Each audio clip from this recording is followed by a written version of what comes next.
Hi, Yoshi. Hi, Laura. Hi. Hi, Sylvia. Hi, Miguel. Hello. Hi, Mike. Thank you. Can I check my music first, please? Just a touch lower. Yeah, good. Thank you.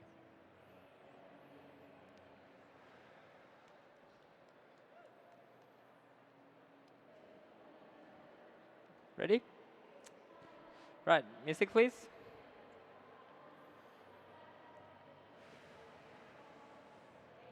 Time. Hi. It's so good to be here.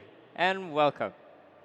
So traditionally, we would always think that flavor comes through the chain of coffee plants, its origin, and also its processes. Then we think that we can impact this flavor further by roasting and also brewing that cup of coffee. However, over the last few years, with so much innovation around coffee processing, I believe that something else is possible. I believe that we can now ferment coffee with specific taste goals in mind as a starting point. Now, I call this purpose driven fermentation. So, throughout my coffee journey and throughout exploring different fermentation techniques, I came across one that allowed for more control and also consistency. It is the carbonic maceration. And to me, this serves as a great baseline of approaching coffee processing from a new and purposeful direction. So, in front of you on section 1, this is the traditional carbonic maceration steps. Typically, with this process, we pick our coffee cherries and then we depulp it. Then we put it inside a stainless steel tank similar to what we have here before sealing it and pressurizing it with carbon dioxide. Now, this forces oxygen out, allowing us to have a fully anaerobic environment inside our tank. Now, this also adds two main benefits to our coffee. Firstly, the prolonged contact time with carbon dioxide adds vibrancy in the acidity. And then secondly, the anaerobic environment gives more structure and higher definition of flavor in our cup of coffee. So today I'm going to highlight 3 different coffees and a few purpose-driven modifications to the traditional CM that is fully chosen for espresso, milk beverage, and also signature beverage course. Now I'm going to do some work over here on this table, but for now, I would like for you to direct your attention on section 2 in front of you. This is fermentation for espresso. Now the goal for espresso is to have well-balanced, vibrant, and clear cup of coffee. With this goal in mind, we chose a coffee that was specifically fermented for this purpose. It is a green tip geisha from the Falcon region of Panama. This coffee was processed by Jamison Savage of Finca Debra at 1900 meters above sea level. Now, if you see first part of section 2, this is how Jamison started his fermentation. He starts by depulping his coffee cherries and leaving only 10% of mucilage intact. This was done to add a better tactile experience to the cup of coffee.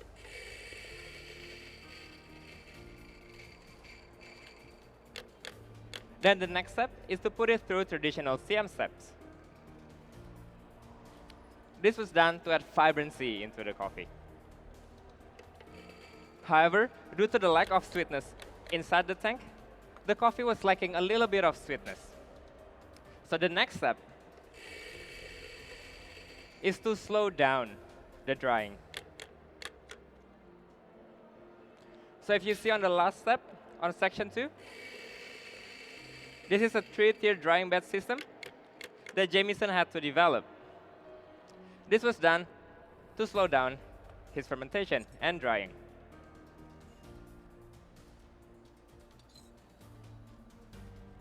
So he starts drying on the first layer, where the coffee can spend direct contact time with the sunlight. Then he moves the coffee to the second and the third layer, where the area is a lot more shaded, allowing him to dry the coffee slower, breaking down the mucilage slower, and developing complex sugary sweetness that will match out the vibrancy really, really well.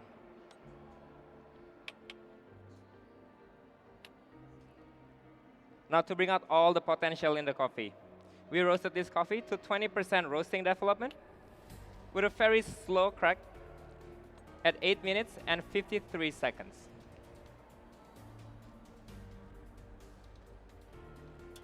Now when I give you this coffee later, please assess the visual only, but do not drink them just yet.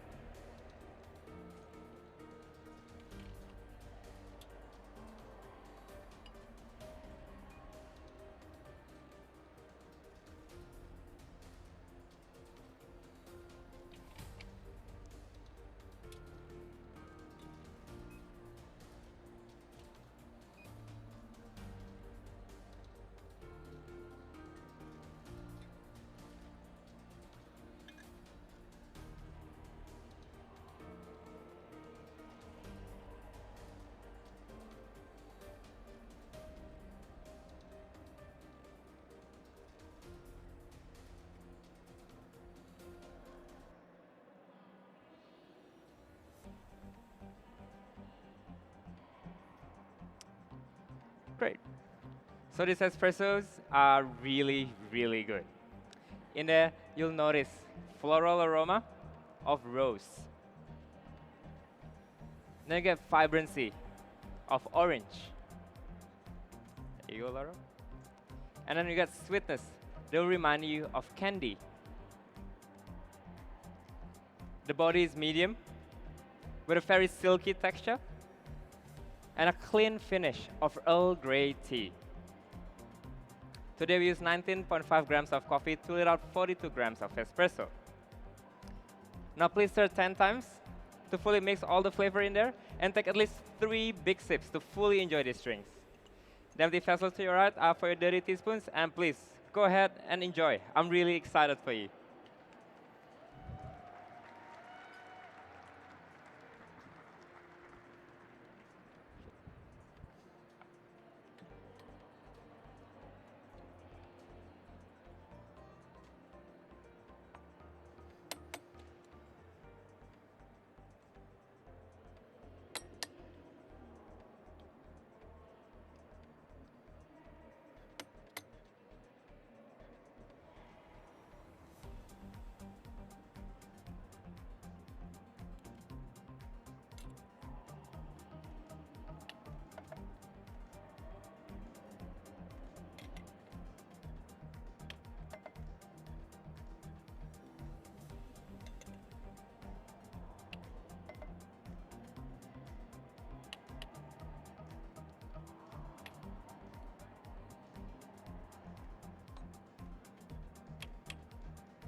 Okay, judges, now let's move on to section 3.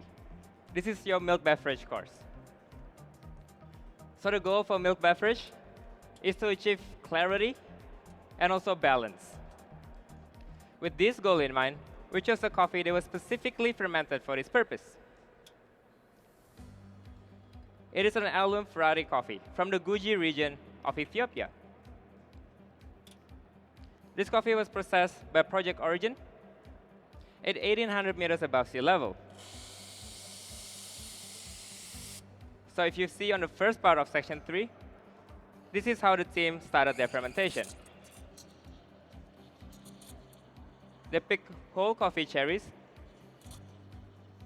and put it through the carbonic maceration steps. Now this was done to have better flavor intensity and a higher definition of flavor.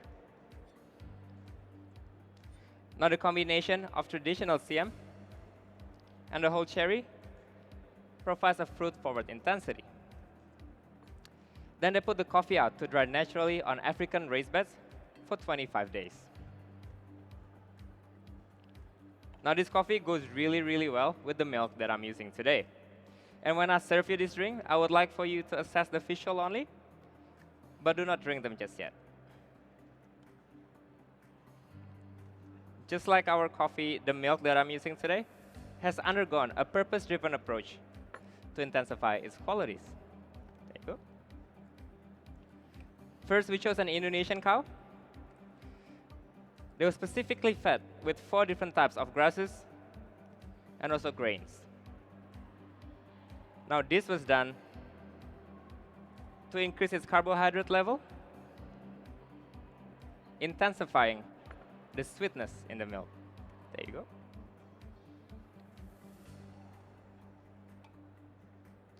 Then we process this milk through freeze distillation to remove 50% of its water content before cooking the milk for 1 hour to give it even more sweetness. There you go. Today we use 21 grams of coffee to yield out a short 24 grams of espresso. And this milk beverage is so good.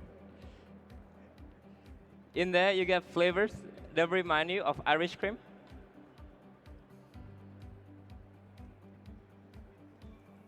vanilla, there you go, and strawberry ice cream. Now please stir 5 times clockwise to fully harmonize all the flavor in there. And please go ahead and really enjoy this drink.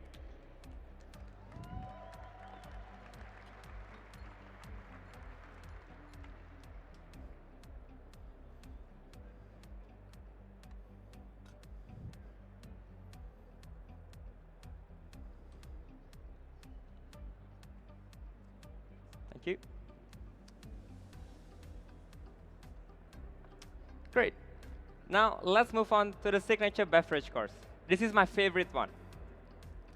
So after working with purpose-driven fermentation and seeing its impact on quality and flavor, I can't help but wonder if this process can improve beautiful coffees in Panama or in Ethiopia. What could it do to more humble but equally interesting coffee from my home country in Indonesia? So together with Jamison, we began a project, flying him down from Panama to process some of the most exciting coffees being harvested at Wahana Estate in North Sumatra. So this coffee information can be found on section 4 in front of you. Today I present to you the first ever Indonesian coffee that was processed using carbonic maceration. It is a long berry coffee, and we love it for its rich creamy mouthfeel and deep spiced chocolate flavor. However, I believe that we can still improve this coffee by putting it through carbonic maceration. But then we realized that fermentation happens differently in Indonesia. It is warmer, and it's also a lot more humid. So if you see on section 4, we put our own spin to the traditional CM. We put our fermentation tank into an ice bath, allowing us to maintain a 13 degrees Celsius temperature inside the tank, prolonging our fermentation time to 100 hours. Now this really drove some interesting flavor changes. The chocolate note became a lot more nuanced, and we also added a new flavor of dark cherry. However, due to the long contact time, we feel like vibrancy was lacking a little bit. So the goal for this signature beverage today is to add and support this chocolate and also dark cherry notes with a new vibrancy, sweetness, and also adding it with a better tactile experience.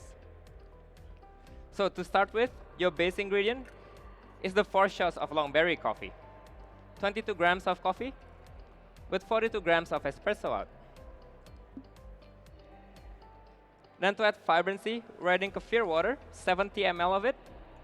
That was made using 10% of rosebuds, 10% of sugar, and 10% of Japanese kefir with 70% of water fermented for 48 hours. Then to add sweetness, we're adding strawberry that has been fermented with sourdough culture. So 500 grams of strawberry, 200 grams of sugar, and 200 grams of sourdough culture that has been diluted with water in a hot water bath for 2 hours at 80 degrees Celsius temperature, and then juiced and fermented on room temperature for 2 days to intensify its sweetness. Today we're using 50 ml of this. And then lastly, to add a better tactile experience and to bind all the ingredients together, we're adding plum that has been fermented with, guess what? Carbonic maceration. So 200 grams of black plum inside this tank fermented for 100 hours. The result is 20 ml of this plum juice.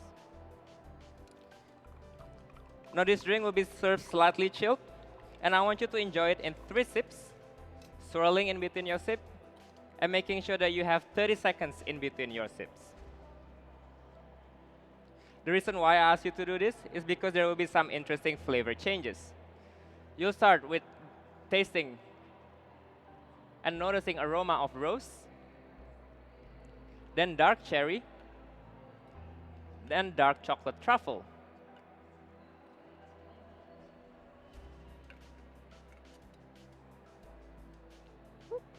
There you go. And that's yours. Judges, thank you so much.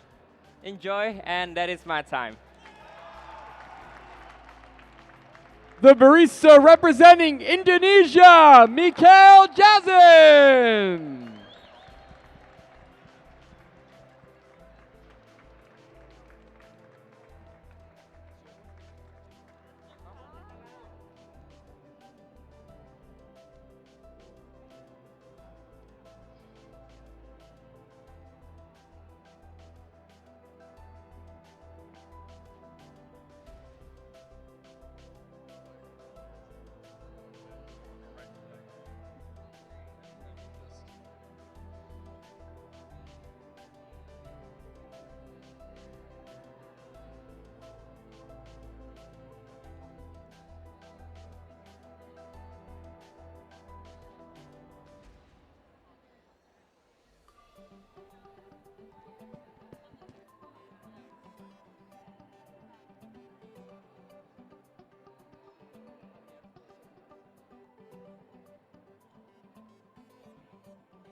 Welcome back, everyone. We are here with our next guest taster. We have Savannah Phillips from San Diego. Hello, Savannah. Hey, thank you. Do I get to hold this?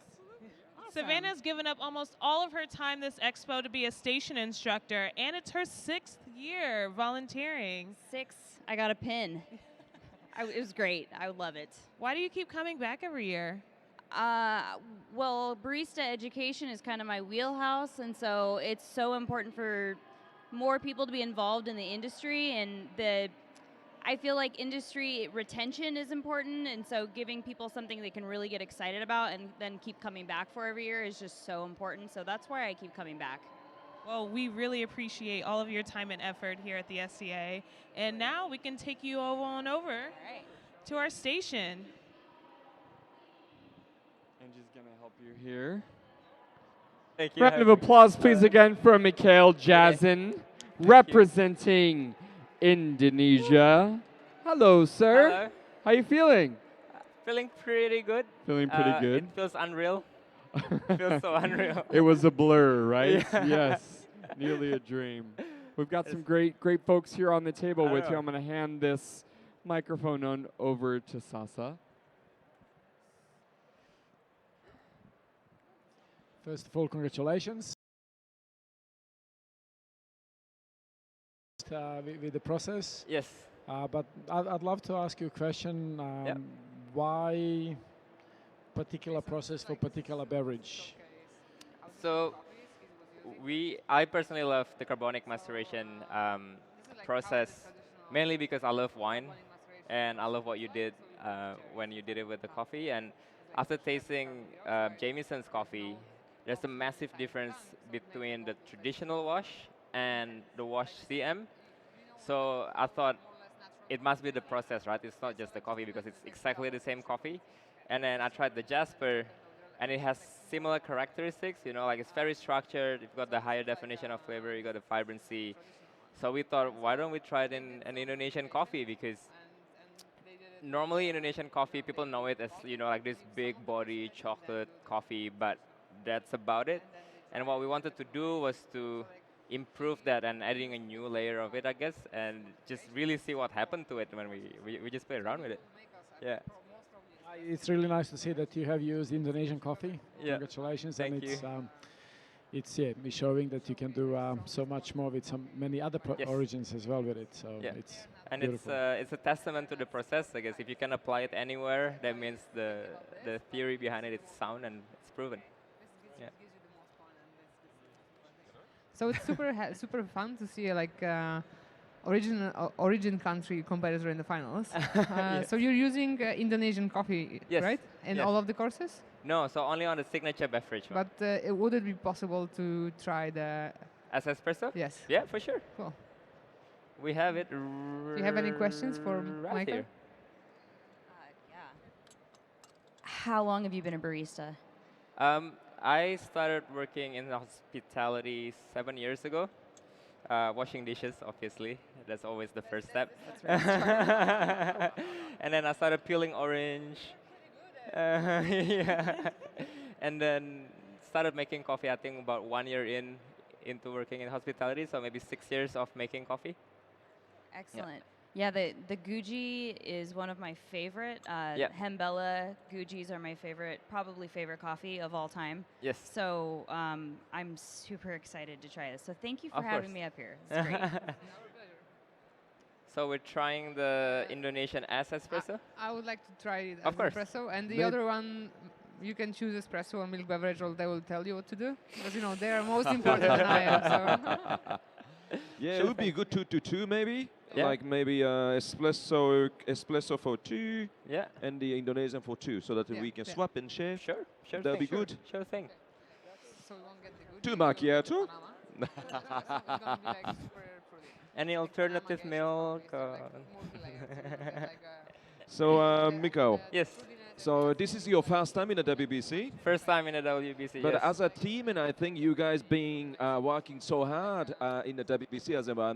I'm the coach Joshua Yes. is also the semi-finalist, wasn't it? Yeah, he Yeah? was in semifinals in Korea, I believe. In Korea, Yeah. 2017. Yeah. Yeah. So as a team, and I think working so hard for WBC. Yeah. But what is your motivation to compete the WBC? I think it was 2013. I saw Matt competed, and I was living in Melbourne at the time as well. So I wasn't there because I had to work because all the senior baristas were at WBC, and then I had to. You need to wash the dishes. Yeah. But yeah, that sparked my interest in competing, and seeing you guys. It feels so unreal because I always see you guys on live stream. And then now we're here. Yeah. And it's funny thing. I actually have your trophy as a background on my phone as a motivation. Really? Yeah. Why not mine? Oh Mine my is god. orange. His was gold. His was really cool. Oh, thank you. The remaining one I was was very really cool. cool. Now, not much, but it already expired so a long time. But thank you, Mikael. It's really touching my heart. Thank you. And yeah, Was the coffee freezed before? No, No, it's just like Um, vacuum sealed. we just didn't have enough of the tube, so we just put it in this Okay, ugly cool. bag. cool. But was it vacuum sealed when you traveled to here? No, well, we put a few that were vacuum sealed, and they were normally older roasts. And lucky that we did that because the coffee that we're using today is about 2 months old, Oh, okay. and it's tasting better. Okay. Yeah.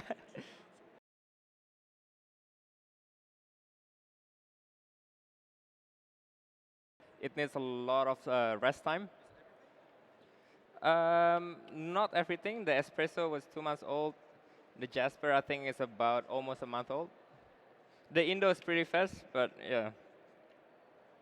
Okay. It's a pretty interesting fact.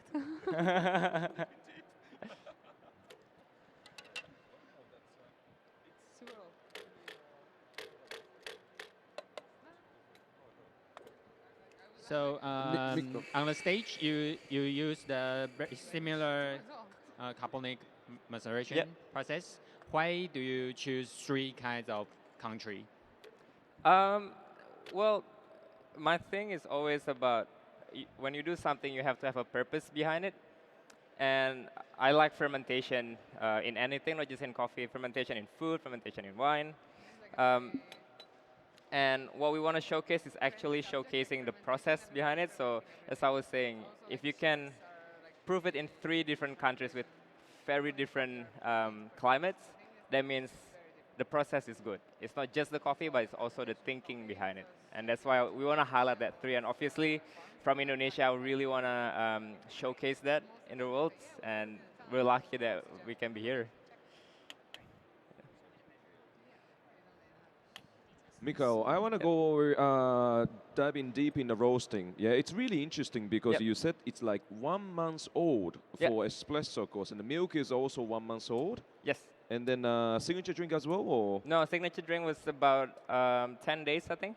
10 days. Yeah. So which is really interesting because I think the most of all competitor uses a really fresh coffee. Mm. Yeah, like I think usually 10 days. How about you in the some last of, year? Some of them roasted on stage. Yeah, some people does. Some people do definitely. that. Yeah. Like mine was, the espresso in the final was 12 days. 12 and, days. And the signature, the milk beverage was, I believe, 15, 16, something like that. 15, 16 days. I think that's kind of average, I think. But Like it- what was the purpose? What is the purpose for that? For that, it's just tasting best when we try it. And also, I think with the CM, we also roasted with a very slow first crack. So the one that we're using today was 8 minutes and 53 seconds. But the one on the first day, the crack was at 9 minutes. And then with the espresso, because it's very fresh, it was harvested in January. And what we found with carbonic maceration, I think because there's a lot of carbon dioxide in there, you kind of want that really slow going up until first crack to sort of release all the gases. I mean, I don't know if that's right or wrong, but from the test that we've done, that's always tasting better, yeah. So this is the actual espresso that I use. Yes. And this is the Indonesian. Yeah. Berk, want to try the Indonesian? Sure. Yes. Stir 10 times. Like this is the Indonesian one, so you don't know this. 10 times clockwise, 10 times anti-clockwise. Back, forth, back, forth. And stand on one leg. Right? So this is like, this is what we did in So you obviously spent some time understanding how many times coffee needs to be stirred. Has Yes. then been a bit of research and development, 5 times or 10 times or 15 times? Yes. And So what was the difference in the taste if you stir it less or more? I think I waited about 40-ish seconds before asking the judges to drink it, and that to sort of cool it down. And then with the stirring, I think it's the difference when it's stratified. You know, you got the crema and then you got the end bit, and 10 times is when you actually mix it really well. I feel like 5 is not always enough. I mean, with this cup, it's pretty easy because it's quite wide, so it doesn't really stratify. But still, 10 times is the number. Yes. So we have a about your coffee here. Yes. It's unforgettable. Thank you. It seems very high in lactic acid. It's very buttery in the Mm. body, and the finish is lingering in such a pleasant way. It's very well rounded. The development on the roast is lovely. I mean, honestly, probably one of the best espressos I've ever had. Oh, thank you. And it is just 2 months old. Yeah, just 2 months. And espresso coffee. I really like the Indonesian as an espresso. Like it's also like something else that I haven't tried. Like Indonesian coffee as an espresso tasted like in this. Of them are much more heavy and have like more super fruity, super nice coffee. I mean, You should consider that as one of the main courses one day. yeah. Well, this is our first time doing it, so it's showing a lot of promises, um, but it's a project that is still ongoing. We feel so even because we had to be very objective with it, right? When we approach it, we're like, is it good enough to be taken to the worlds? Because if it's not, then Like you're in the finals, so yeah, I think exactly. it's good So enough. we had to be very confident with the coffee to bring it up here, and it is. So Okay, so the question is, how do you feel being in the finals as a only origin country? it's crazy because I was just saying I always watch you guys online, and to be here, actually talking to you, making you coffee. I met Hide a few times, so but other than that, I was just timekeeping him in the first round, yeah. and Talking about pressure. I asked him to, but he didn't. Yes. We have just a few questions coming in from the live stream, of course. hello. Oh, there we go. Can Jasin enlighten more on carbonic maceration? In Kenya, we are used to wet processing. I don't think I'm the best person to say it. I mean, Sash, you wanna take over?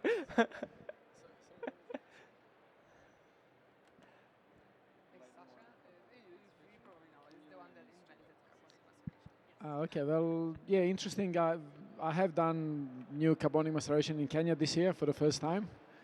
And I think it's so nice to see that in every country we tend to provide different flavors with the CM. And as you said, it takes quite a few years to do research and development. And to use the knowledge of where you would like coffee to go to, and with the support of CM, you probably can sort of find the directions if you want coffee to be a little bit more fruity, like Jamison's, Finca Debra, or maybe intensify a little bit more heavier flavors to work with the milk, like what we have done in Ethiopia. But yeah, it gives us more options and an opportunity to taste some of the flavors that we possibly have not even tasted yet. Yes. And I encourage a lot of people to do it in their own countries that they have a connection with, so I can taste some of the new flavors as well, and all of us. Yeah. Thank you. Also on the live stream, all of the coffees were used today. They were using that process, correct? Yeah. Great. Yeah. Great. It's good to have these questions coming in over the live Sure. stream too. I mean, yeah, like I think there's so many innovation, and I think the viewer around the world, I think, really curious. Yeah, maybe it's everything like anaerobic fermentation, carbonic maceration, maybe taste the same, maybe what the difference is. But actually, we are tasting it today a lot. Yeah. But it's If you wanna try the milk as well, we can do that. Yeah, we've got enough milk. Why not? It doesn't Yeah. depend on us, but Yeah. if you're fast, I'll be quick. if I'll you're be quick. fast, And I think what's interesting is, and maybe I heard this comment earlier, but what you're tasting not only here, but then from the other three competitors too. Like all of this is like mind-blowing to a certain degree, right? Like all of these have very different, unique profiles. Talk a little bit about what you're tasting here compared to the other three that you tasted this morning too. Yeah, it's actually been amazing to taste 4 coffees today, and every single coffee is beautiful for its own reason. Obviously, producers, baristas, roasters, they had a specific task to highlight, and some of them wanted to highlight the clarity of flavor or sweetness or acidity, and with the support of the anaerobic fermentation, they managed to get there. And I think diversity of the quality of the coffee and a diversity of flavor profiles, it's been phenomenal.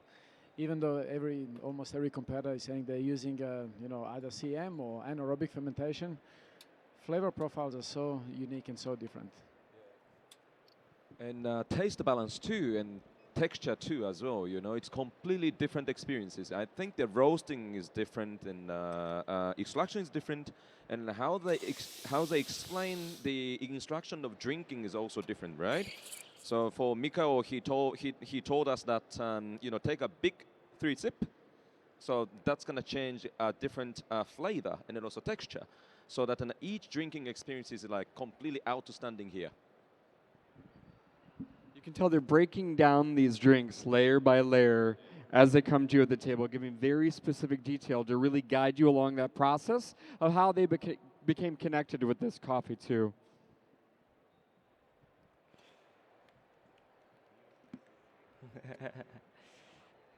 Yeah, I think in barista competition, everything is about details. Yeah. So like very similar processes and taste different, very different.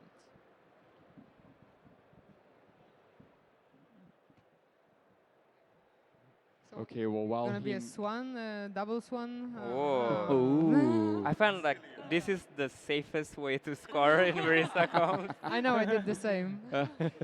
Not everyone's is a world level latte Yeah, art. you want me to pour the other one? Yeah, sure. Right. Well, remember We that should have I haven't steamed the milk. I Should didn't- have had the smackdown. Use a swan, right? Oh, great. Whoa. Here we Oh. go. There we go. Aga. Swan. Let's Okay, see. swan. This is on-demand latte art championships here. Oh, look Oh. at that. Oh. Yeah. Oh my God. Gorgeous. Gorgeous. Let's give one more round of applause, please. Representing Indonesia, Mikael Jasin. Just stir it first. Thank you. Thank you. And just a few more words Thank- now from our wonderful sponsors.